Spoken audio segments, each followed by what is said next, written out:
It must have been very difficult for you and your mother, Morrigan, to live always hiding from the Chantry and its hunters.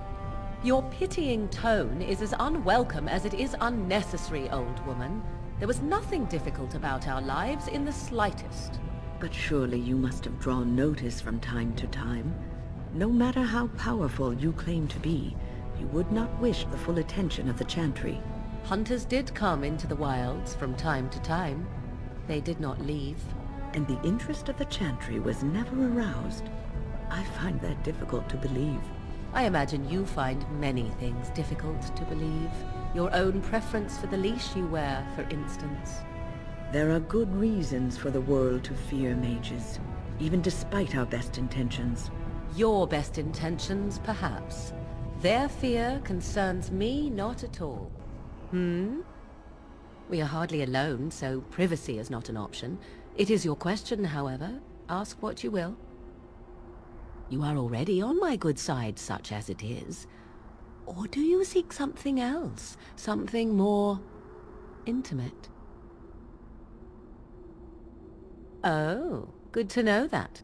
Let me see. I would expect favor to come with a price. Perhaps you would be willing to pay a compliment. Is that too much?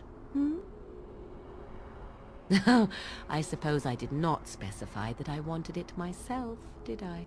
Very well, then. You are on my good side. Best watch your step that you don't fall off. Yes, yes. I shall take that as a compliment, whether intended or not. Is there more? It's a clumsy start, but we can move on to the flirting if you like. Let us continue on then, while I think of something to rhyme. I have been studying Mother's grimoire. Do you wish to hear what I have found? 'Tis not what I expected. I had hoped for a collection of her spells, a map of the power that she commands. But this is not it. Disturbed? Yes, perhaps that is the right word. One thing in particular within her writings disturbs me. Here, in great detail, Flemeth explains the means by which she has survived for centuries. That is closer to the truth than you might think. Flemeth has raised many daughters over her long lifetime. There are stories of these many witches of the wilds throughout chastened legend, yet I have never seen a one, and always wondered why not. And now I know. They are all Flemeth. When her body becomes old and wizened, she raises a daughter, and when the time is right, she takes her daughter's body for her own.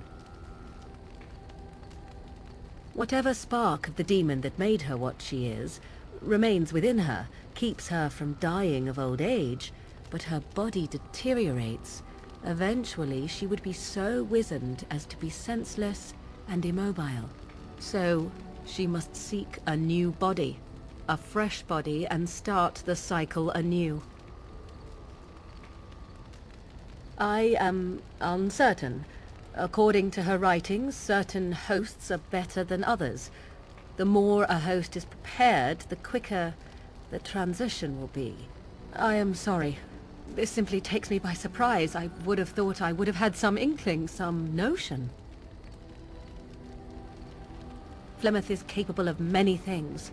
I was a fool not to suspect her capable of using me for her own self-preservation. Indeed, that is primarily what this tome details. The various daughters that Flemeth has acquired, their preparation and training. I recognize all of it. I am to be her next host. This is my purpose. I do not know.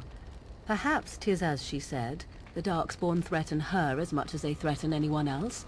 Or perhaps she believes that this journey will make me more powerful. According to the tome, if the host is already powerful and trained in magic, it takes far less time for Flemeth to settle in. Not by any natural means. Perhaps I should take this as a vote of confidence from her on my capabilities. Or perhaps She simply wished me gone from the Korkari wilds, so she could prepare her ritual in peace. A disturbing thought. There is only one possible response to this. Flemeth needs to die. I will not sit about like an empty sack waiting to be filled. Flemeth must be slain, and I need your help to do it. It may seem so, if you think of Flemeth as a mother. Think of her instead as an ancient abomination that intends to use her own flesh and blood to extend her life beyond all natural limits. She did not wish anyone to get a hold of this information, least of all me. Now I have. If I do not act on what I know, then more the fool am I. Because if she is slain while I am near, I am not certain that she will not simply be able to take possession of me right there. So obviously I cannot be the one to do it. Then what needs to be done is for you to go back to Flemeth's hut in the Korkari wilds without me. Confront her and slay her quickly. I doubt she will truly be dead even then, but it will take her years to find a new host and recover her power, if that is even possible. The thing I must have is her true grimoire. With it, I can defend against her power in the future. Everything else in her hut is yours.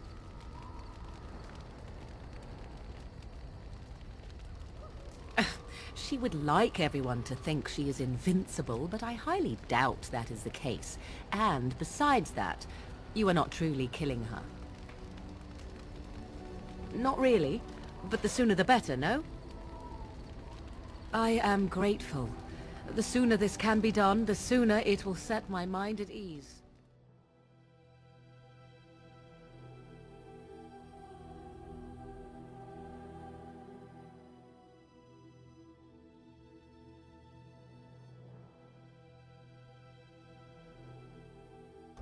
And so you return.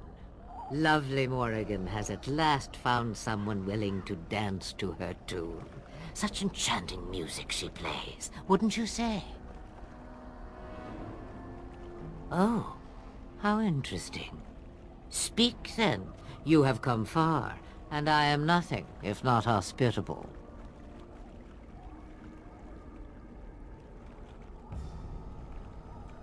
Oh, there are many, many reasons to kill Flemeth. More than you know. But if I am to guess, I would say Morrigan has discovered something. Something shocking that requires her defense. Yes? Ah, but it is an old, old story.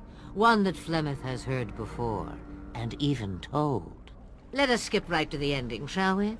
Do you slay the old wretch as Morrigan bids, or does the tale take a different turn? Choice. There is power in choices, as there is in lies. I shall give you one of each. Morrigan wishes my grimoire? Take it as a trophy. Tell her I am slain. I go. Perhaps I surprise Morrigan one day. Or I may simply watch. It would be interesting to see what she does with her freedom. Enlightening, even. Would you give an old woman that? We believe what we want to believe. It's all we ever do. Shame. What will it be, then? It is a dance poor Flemeth knows well. Let us see if she remembers the steps. Come. She will earn what she takes. I'd have it no other way.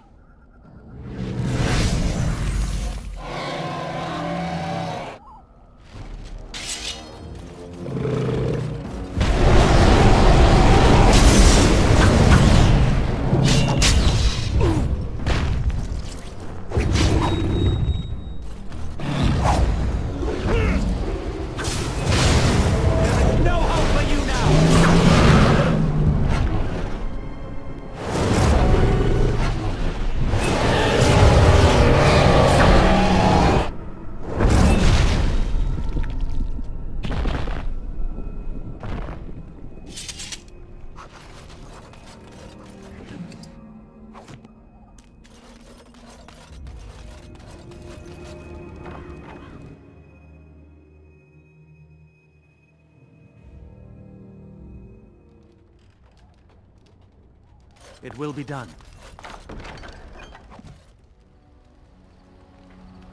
Now I have time to find some way to prevent Flemeth from stealing my body in the future, even without her grimoire. For she will be back. One day, I have no doubt of that. And if I cannot protect myself, one day I will track her down again in whatever body she inhabits, and she will die again, and again if need be. But there is no need to think of such things now. I have you to thank for saving me, so let us return to the task of dealing with the Darkspawn, no?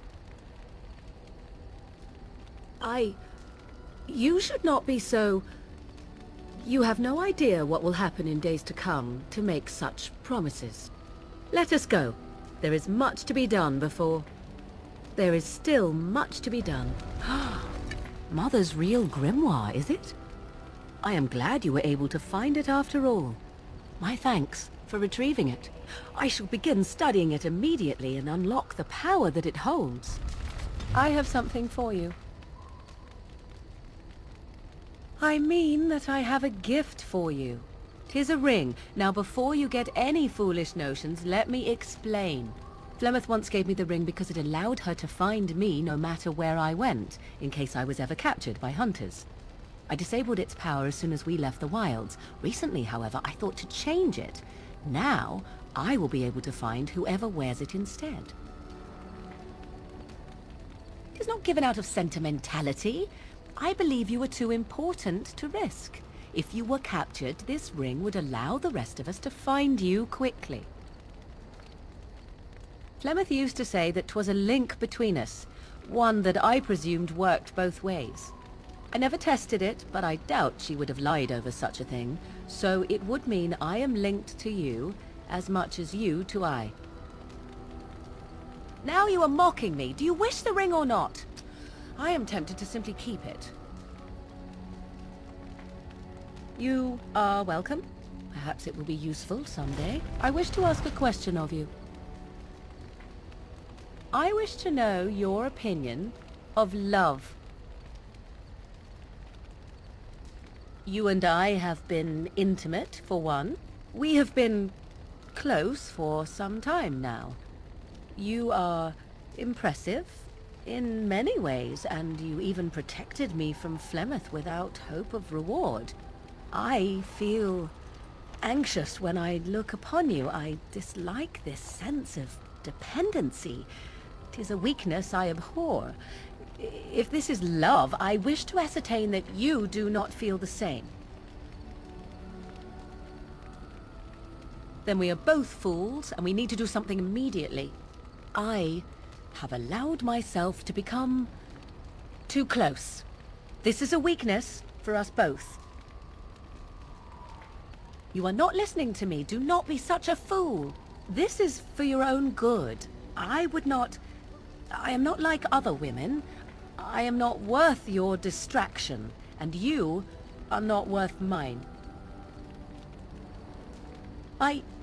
You are impossible. Have it your way, but I will tell you truly now. You will regret it in the end.